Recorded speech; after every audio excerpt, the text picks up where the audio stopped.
All right, guys, let's go up here and get back to work on framing walls on the kitchen up here at the White Learning Center.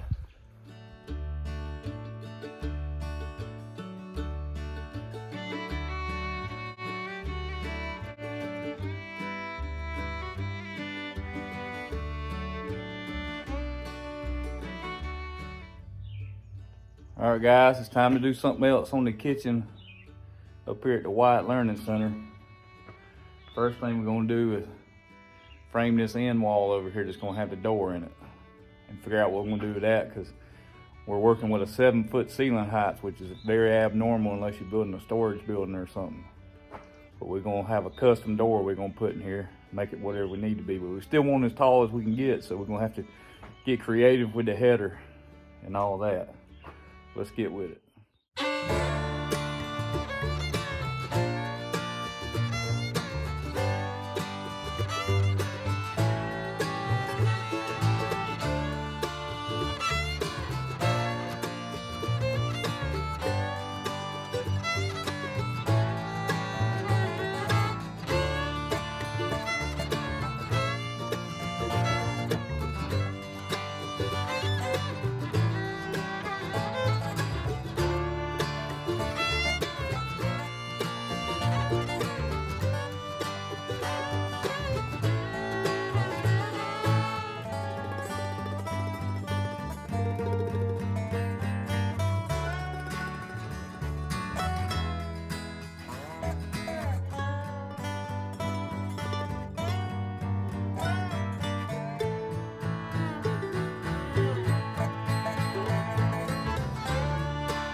All right, I've come in here and put a couple braces here, plumbing up this wall on each side of the window.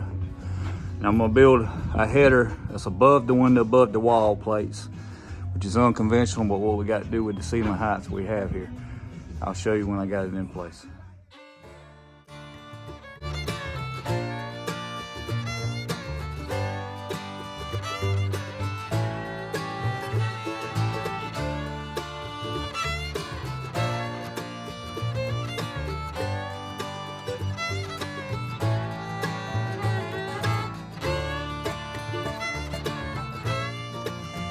All right, let me show you what I got here. I got the first board in here, cut on an angle to fit up under this bar joist here. The only issue, pole barns aren't perfectly square or perfectly lined up, and these bar joists be warped from welding, and we need the edge flush. It may be hard to see. The other end's off about 1 inch down there. We're in about 1/2, right, 3/8 right here. I'm thinking best thing to do is take all these screws loose up here on the purlins, take them 2 flags out right here, put a come along on a ratchet strap on it and pull it towards that beam and line it up to where it's flush with this. It's gonna save me a lot of cutting and working around, and everything will work out good. I think that'd be the easiest thing.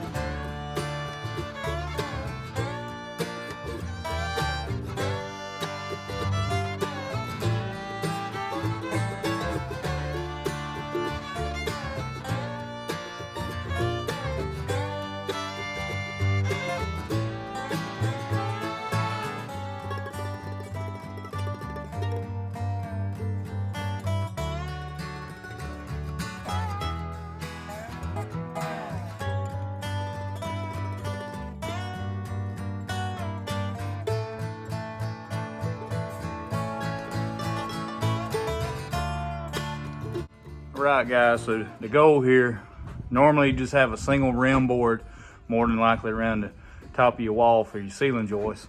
Well, here we're going to double it up, so since we got such a span there to make a beam across there. But over here we have this bar joist in the way. And as you can see, the other one we cut to go under it, but we still need, see how we have that overhang about 3/4 of an inch? We still need a full 2x8 across here. So when our ceiling joist goes in there and ties in, it'll all be the same height. So when we put the OSB on top, it seals it up and it keeps the rodents out. Right now, if we just stood up joists right here, we could put them up there fairly easy, but it would be open for rodents to come in through that bar joist here. So I worked on this. Took my time, set the depth on my saw, kind of drew out the shape of the bar joist on there and recessed it about 3/4 to 7/8 of an inch. Now hopefully this will go up there and mate up, and that'll give us a sealing surface to seal it all up, a mating surface to butt our ceiling joist into. And it actually fits now after 400 cuts.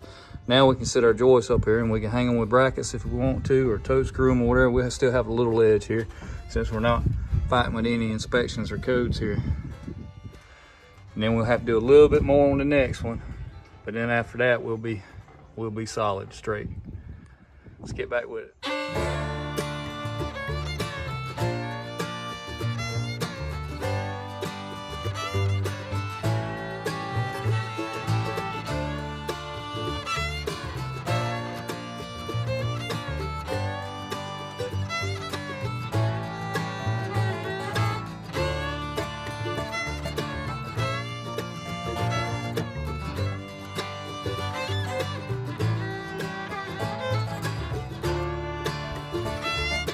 So as you might have already guessed, this side as well, we're gonna have issues with the bar joist, but this side was a lot simpler. See here, this side we're all the way to the outside with our band, just like we normally would be. We'll have more surface area to bear weight down on. Here we're just gonna have that inch like we did on the other side. So there are some brackets, might be some Simpson ties might be in order there, but we're not gonna have an inch. We're fixing to cut one more piece and put here on this side, and we'll actually tie it to the bar joist and to this filler up under there. And we'll have to hang with brackets and toe screw on this side to carry the load across the ceiling.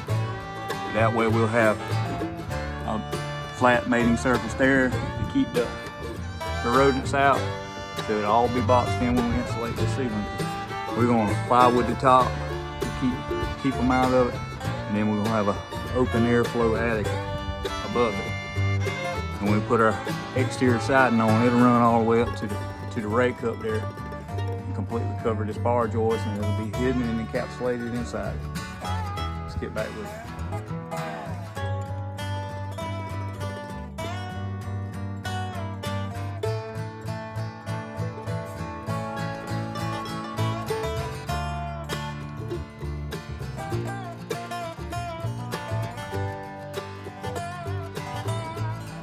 Well, the end of another day, guys. We got all the ceiling framed in. Got a beam across this span. And there won't be any load up here on this top of this because there's no space above it. And we have it tied to that bar joist as well. It's gonna have to be what it's be. That's the space we had, what we had to work with. I'll go ahead and address something that I know people gonna wonder about it, may ask me by email or in a message or something. I'll be, why do we use treated wood up there? And that's a simple reason, because it was the cheapest way for us to go. Because we bought them in bulk and we get them in bulk, and that's a size and a treatment that we used to treat it more than anything else. And it turned out just to buy enough to do this ceiling at Home Depot or somewhere, we'd spend more for it for shorter boards and wouldn't have the pieces left. That we still got 4 foot cut off each one that we're using for other things on this project. So it just worked out the cheapest to use the treated. And no, I'm not worried about off gassing, because that's outside the interior envelope. So this will be sealed up with whatever we put in here on the walls and ceiling, and that'll be above that, and it can't off gas into inside the building. It's only going to rise up anyway. So that's the way it works. Hot air rises. Well, thank you guys for watching. Let's carry on.